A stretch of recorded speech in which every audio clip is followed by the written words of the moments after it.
प्रिय छात्रों, नमस्कार। आज हम आपको एक बहुत ही महत्वपूर्ण नियम की जानकारी दे रहे हैं। ऐसा है, वर्गमूल के दृष्टिकोण से हम संख्याओं को दो भागों में बांट सकते हैं।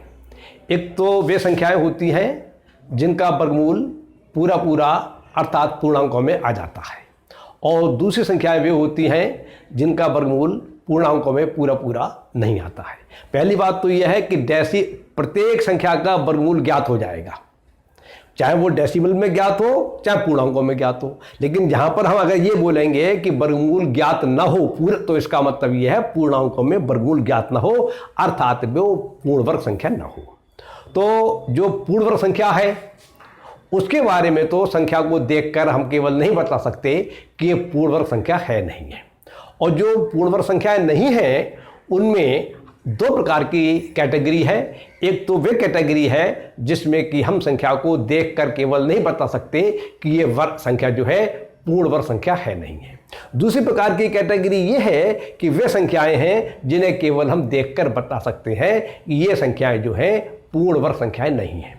जो संख्याएं पूर्ण वर्ग संख्याएं नहीं हैं वे तो नहीं, दो कैटेगरी की हैं। एक तो ऐसी हैं जिन्हें केवल हम देखकर बता सकते हैं, और एक वे अपूर्ण वर्ग संख्याएं हैं जिन्हें हम केवल देखकर नहीं बता सकते।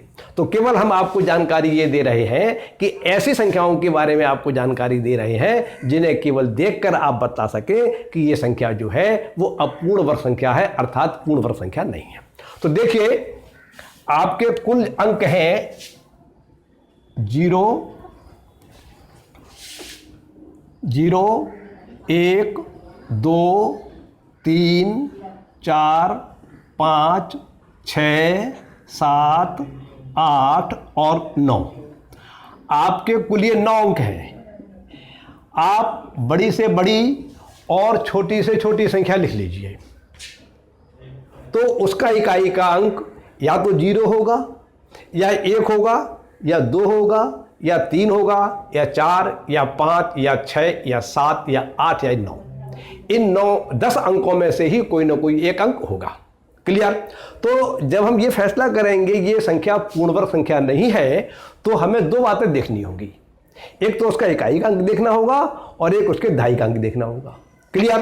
तो देखिए, पहला हम ऐसा करते हैं, इन सभी अंकों का या संख्याओं का हम पूर्ण वर्ग कर लेते हैं। 0 का वर्ग करेंगे तो हमें प्राप्त होगा 0, 1 का वर्ग करेंगे तो प्राप्त होगा हमें 1, 2 का वर्ग करेंगे तो प्राप्त होगा हमें 4, और 3 का वर्ग करेंगे तो प्राप्त होगा हमें 9, और 4 का वर्ग प्राप्त करेंगे तो हमें प्राप्त होगा 16, और 5 का वर्ग प्राप्त होगा 25, और 6 का वर्ग प्राप्त होगा 36, और 7 का वर्ग प्राप्त होगा 49, और 8 का वर्ग प्राप्त होगा हमारे लिए 64, और 9 का वर्ग प्राप्त होगा हमारे लिए 81। इसका मतलब ये हुआ कि जब हम किसी संख्या का वर्ग कर रहे होंगे तो उसके इकाई के स्थान पर या तो 0 आ रहा होगा, या 1 आ रहा होगा, या 4 आ रहा होगा, या 9 आ रहा होगा, या 6 आ रहा होगा, या 5 आ रहा होगा, या 6 या 9 या 5 ये तो पहले ही आ चुके हैं। ठीक है ना? तो इसका मतलब ये हुआ कि जो पूर्ण वर्ग संख्याएं हैं उनके इकाई के स्थान पर 2 और 3 और 7 और 8 ये 4 अंक कभी भी नहीं आ सकते हैं। तो यदि आप कोई ऐसी संख्या देखते हैं जिसका इकाई का अंक 2 है या 3 है या 7 है या 8 है, तो आपको कुछ नहीं करना है, केवल ये बता देना है ये संख्या अपूर्ण वर्ग संख्या है, अर्थात इस संख्या का पूरा पूरा वर्गमूल नहीं होगा। तो नियम क्या बनता है? ऐसी संख्याएं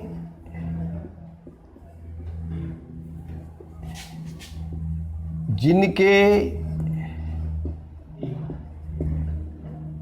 इकाई का अंक 2, 3, 7 या 8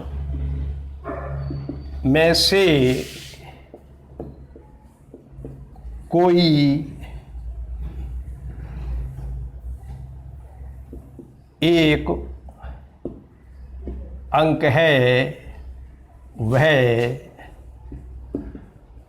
संख्या पूर्ण वर्ग संख्या नहीं होगी। एक नियम तो आपका ये बन गया। अब आप देखिए, ऐसा है कि पहले आप इसको ले लीजिए, ये जितनी भी आपने वर्ग किए थे 16, 25, 36, 49, 64 और 81, इसमें तो दो दो अंक आए हैं। और आपने ये जो 0 से लेकर और 1 तक की 4 संख्याएं जो जब इनका वर्ग किया था तो आपको प्राप्त हुआ 1, 0, 1, 4 और 9। इनके ढाई में अब 0 बढ़ा दीजिए, तो ये भी एक प्रकार से 2 अंकों की संख्या हो गई। इसके इकाई का अंक ये और ढाई का अंक 0 है। आप इधर की तरफ 0 नहीं बढ़ा सकते हैं, क्योंकि इधर की तरफ 0 बढ़ाएंगे फिर तो वो 4 नहीं रहेंगे, 40 हो जाएंगे। ये जो आपका 0, 4 लिखा है ये 4 ही के बराबर है, और आपका 4 और 0 लिखा है ये 40 हो गया, 4 नहीं रहा। तो रहना तो 4 ही चाहिए, रहना तो 9 ही चाहिए, लेकिन हमारे लिए 2 अंक दिखलाई दें। तो 2 अंक हो गए। अब देखिए आप, ऐसा है कि यहां पर अच्छा एक बात और भी है कि 0 को सम माना जाता है। ये सम माना नहीं जाता, सम होता ही है। तो देखिए यहां पर 1 आया है तो यहां पर सम आया है, यहां पर 4 आया है तो यहां पर सम आया है, यहां पर 9 आया है तो यहां सम आया है, ठीक। और यहां पर आप देख लीजिए, यहां 9 आया है तो यहां 4 आया है जो सम है, यहां 4 आया है तो यहां 6 आया तो सम है, यहां पर 1 आया है तो यहां पर 8 आया समय। इसका मतलब ये हुआ कि यदि इकाई का अंक 1, 4 या 9 में से कोई एक अंक है और यहां पर समअंक है,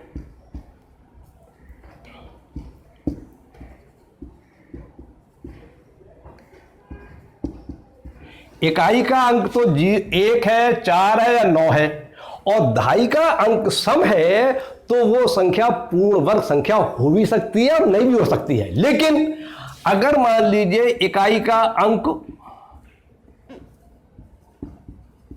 1, 4 और 9 है और ढाई का अंक अगर विषम है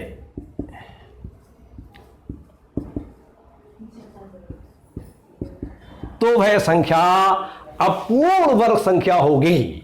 देखिए 9 से ढाई का अंक 4 के यहां पर आपको इकाई का अंक ढाई का अंक 6, इकाई का अंक 1 है तो ढाई का अंक 8, मतलब समअंक मिल रहे हैं। तो समअंक अगर ढाई का है तो एक दफे को हो सकती है संख्या पूर्ण संख्या हो, और हो सकता है कि ना भी हो। लेकिन अगर विषम अंक है और इकाई का अंक जो है वो 1, 4 या 9 में से कोई अंक है और ढाई का अंक विषम अंक है, तो वह संख्या कभी भी पूर्ण वर्ग संख्या हो सकती ही नहीं है। तो हमारा नियम क्या बनता है? नियम ये बनता है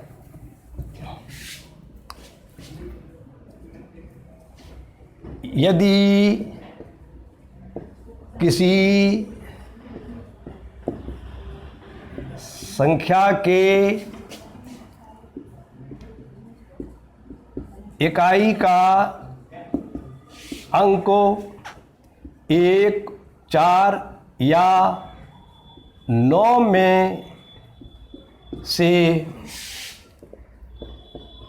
कोई एक अंक है तथा उसका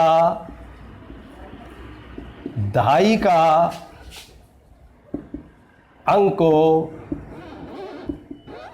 विषम है, तब वह संख्या पूर्ण वर्ग संख्या नहीं होगी। देखिए आपको 2 नियम बतला दिए मैंने, इन नियमों को समझा देता हूं आपके लिए। जैसे मान लीजिए आपके लिखे 62, ये पहला वाला नियम समझा रहा हूं आपके लिए मैं।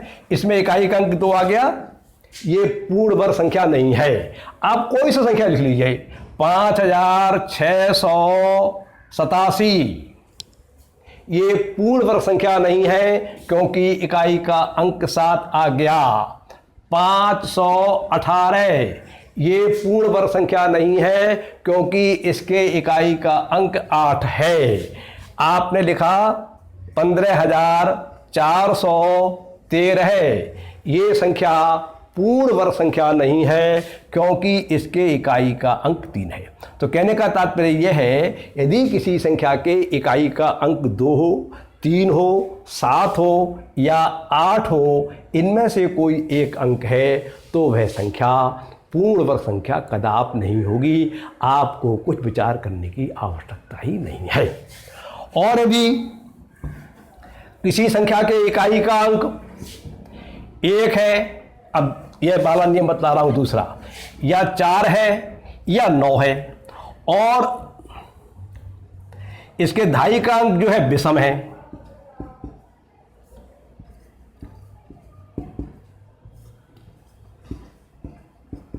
तो वह संख्या पूर्ण वर्ग संख्या नहीं होगी। यदि धाई का अंक सम है तो वो संख्या पूर्ण संख्या हो भी सकती है और नहीं भी हो सकती है। उसकी जानकारी तो आप तभी कर सकते हैं जबकि आप उसका वर्गमूल निकालें। यदि वर्गमूल पूरा पूरा आ जाए तो वह पूर्ण वर्ग संख्या है, वरना नहीं है। तो आप इस नियम को समझिए। आप 11 है, इकाई का अंक 1 है और धाई का अंक विषम है, इसलिए ये पूर्ण वर्ग संख्या नहीं है। 74, इकाई का अंक 4 है और धाई का अंक विषम है, इसलिए ये संख्या पूर्ण वर्ग संख्या नहीं है। 8919, ये पूर्ण वर्ग संख्या नहीं है क्योंकि इसके इकाई का अंक 9 है और धाई का अंक 1 है। 7534, ये पूर्ण वर्ग संख्या नहीं है क्योंकि इसके इकाई का अंक 4 है और धाई का अंक विषम है। धाई का अंक यदि सम होगा, जिस संख्या का इकाई का अंक 1, 4 या 9 है और धाई का अंक सम है, तो वो संख्या पूर्ण वर्ग संख्या हो भी सकती है और नहीं भी हो सकती है। उसका तो हम जानकारी तब कर सकते हैं जबकि हम उस संख्या का वर्गमूल निकालें। लेकिन यदि उस संख्या ऐसी संख्या है जिसके इकाई का अंक 1, 4 या 9 में से कोई अंक है और धाई का अंक विषम है, तो आप चुपचाप बिना विचार करे कह दीजिए ये संख्या अपूर्ण वर्ग संख्या है। क्लियर? अब आप दूसरी बात देखिए।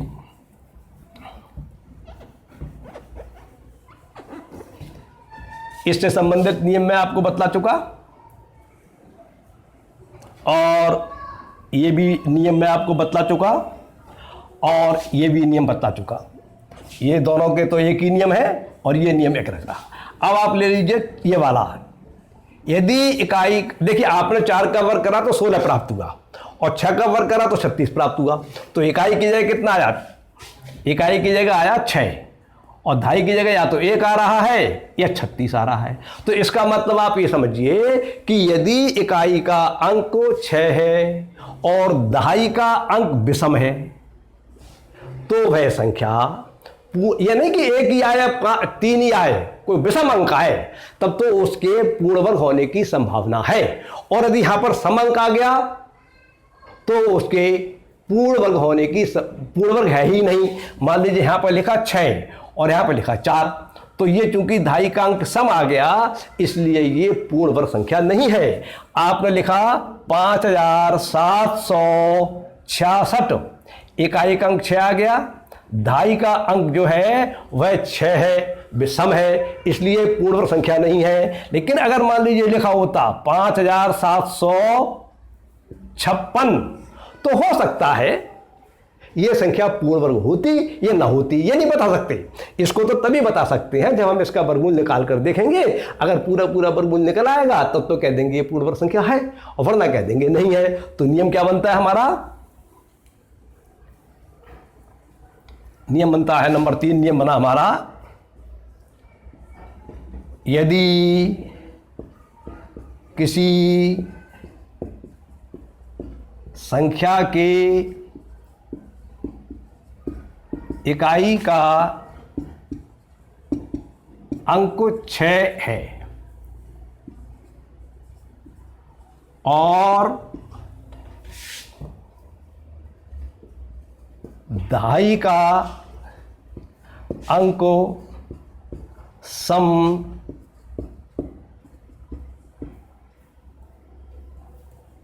धाई का अंक सम है, तब वह संख्या पूर्ण वर्ग संख्या नहीं होगी। अब नियम नंबर 4 देखिए, इसका भी बतला दिया मैंने नियम आपको, इसका भी बतला दिया। अब देखिए आपने जब 5 का वर्ग करा तो इकाई के स्थान पर मिले 5 और दहाई के स्थान पर मिले 2। तो इसका नियम यह बनेगा कि अगर किसी संख्या का इकाई का अंक 5 है तो दहाई का अंक 2 ही होगा। 2 के अतिरिक्त अगर कोई अंक है, चाहे वो 0 हो, चाहे 1 हो, चाहे 3 हो, चाहे 7 हो, चाहे 5 हो, चाहे 9 हो, चाहे 8 हो, तो वो संख्या अपूर्ण वर्ग संख्या होगी। पूर्ण वर्ग संख्या तभी होने की संभावना है जब इकाई का अंक 5 है और दहाई का अंक कितना हो 2। तो देखिए इस बात को आप ऐसा समझ लीजिए, मैं उदाहरण देकर समझा देता हूं आपके लिए।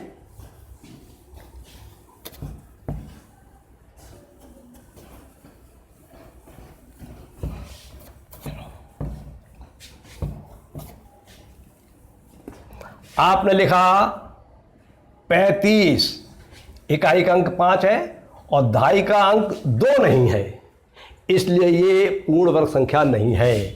आपने लिखा 15,345, ये पूर्ण वर्ग संख्या नहीं है क्योंकि इकाई के अंक के साथ में दहाई का अंक 2 ही होना चाहिए और दूसरा कोई अंक नहीं होना चाहिए, तब तो उसके पूर्ण वर्ग संख्या होने की संभावना है, वरना नहीं है। यदि मान लीजिए आपका लिखा हुआ है 6,725, तो अब ये पूर्ण वर्ग संख्या हो भी सकती है और नहीं भी हो सकती है। इसके बारे में तो हमें जानकारी तब होगी जब हम इस संख्या का वर्गमूल ज्ञात करेंगे।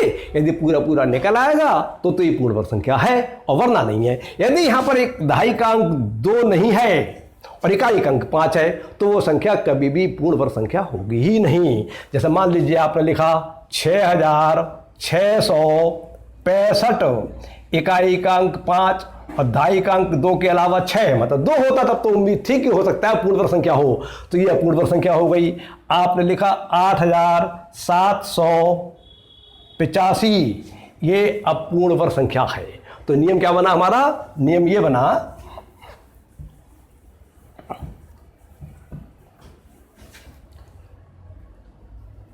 यदि किसी संख्या के इकाई का अंक 5 है और दहाई का अंक 2 के अतिरिक्त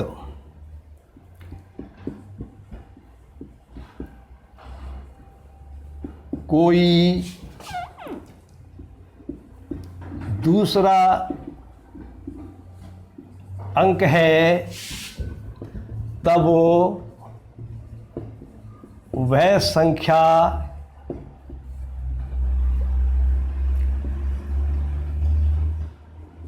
पूर्ण वर्ग संख्या नहीं होगी। क्लियर? यहाँ 5 लिखे हुए हैं, यहाँ 0 लिखा है, 5 लिखे हैं, 1 लिखा है, 5 लिखे हैं, 3 लिखा है, 5 लिखे हैं, 5 लिखा है, 5 लिखे हैं, 6 लिखा है, 5 लिखे हैं, 7 लिखा है, 5 लिखे हैं, 8 लिखा है, 5 लिखे हैं, 9 लिखा है। अब इसके आगे कुछ कितनी संख्या अंक लिखी हों, कितने भी अंकों की संख्या बना लीजिए, ये सभी संख्याएं जो हैं वे अपूर्ण वर्ग संख्याएं होंगी, कोई भी पूर्ण वर्ग संख्या नहीं होगी। लेकिन अगर मान लीजिए यहाँ 5 लिखा है, यहाँ 2 लिखा है, अब इसके आगे आप कुछ बढ़ा दीजिए आप ये, तो ये संख्या जो है पूर्ण वर्ग संख्या हो भी सकती है और नहीं भी हो सकती है। इसकी जानकारी तभी होगी जब आप इसका वर्गमूल निकालें। यदि पूरा पूरा वर्गमूल निकल आए तो पूर्ण वर्ग संख्या है, वरना नहीं है। अब आपको मैंने ये भी नियम बता दिया, सभी नियम बता दिए, एक केवल 0 से संबंधित ये वाला नियम रह गया है, ये आपको और बतलाई देता हूं।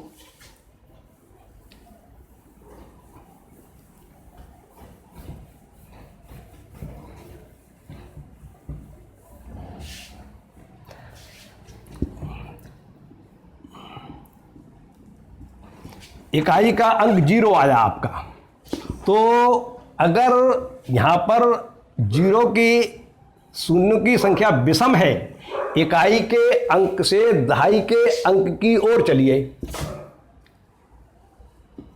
और लगातार जितने शून्य आ रहे हैं उन्हें गिन लीजिए। यदि वो विषम संख्या अंकों में हैं, जैसे मान लीजिए इसमें 1 है, इसमें 3 है, 2 2 4 5 हो गए, इसमें एक शून्य लगातार इकाई के अंक से दहाई की ओर, इसमें 3 है, इसमें 5 अंक हैं, तो या मान लो 7 अंक 7 हो 9 हो, तो ये संख्या कभी भी पूर्ण वर्ग संख्या नहीं हो सकती। कहने का मतलब यह है कि इकाई से दहाई की ओर चलने पर क्रमागत लगातार शून्यों की संख्या विषम है तो वह संख्या पूर्ण वर्ग संख्या नहीं होगी। उदाहरण के तौर पर मान लीजिए आपका लिखा है ये 20, तो यहाँ पर एक शून्य आया केवल और दहाई का अंक शून्य बना, तो ये विषम होगी। आपने लिखा 3 5 0, ये इकाई का अंक तो शून्य है और यहाँ से एक मिला शून्य, आपको केवल नहीं होगी। 500 लिखा आपने, 5000 लिखा आपने, तो 3 शून्य मिले लगातार, तो ये पूर्ण वर्ग संख्या नहीं होगी। आपने लिखा 40,000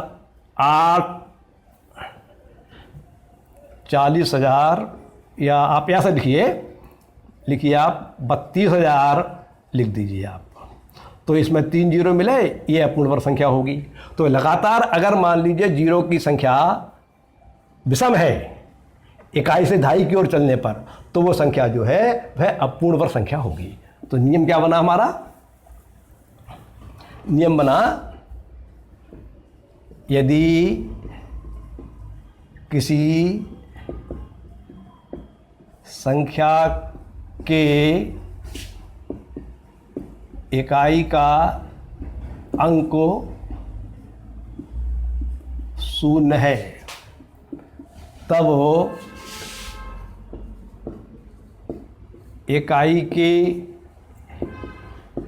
अंक से दहाई के अंक की ओर चलने पर मिलने वाले शून्यों की संख्या विषम है तब वह संख्या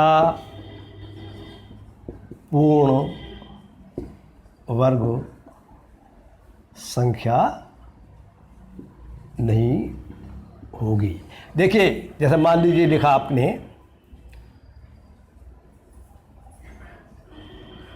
तो हमें इस जीरो से मतलब नहीं है, लगातार जीरो मिल रहे हैं उनसे मतलब है। इसके बाद तो हमारे लिए 7 अंक प्राप्त हो गया, एक 3 जीरो मिले और 7 प्राप्त। ये वाला जीरो नहीं करना जाएगा, लगातार जो जीरो मिल रहे हैं इकाई से दहाई की ओर चलिए, तो यदि वो जीरो आपको 1 मिल रहे हैं या 3 मिल रहे हैं या 5 मिल रहे हैं या 7 मिल रहे हैं, 9 मिल रहे हैं, 11 मिल रहे हैं, अगर जीरो की संख्या और 13 भी हो सकता है, 15, यदि जीरो के जो आपको इकाई से दहाई की ओर चलने पर शून्य प्राप्त हो रहे हैं और वे शून्यों की संख्या विषम है तो वह संख्या अपूर्ण वर्ग संख्या होगी।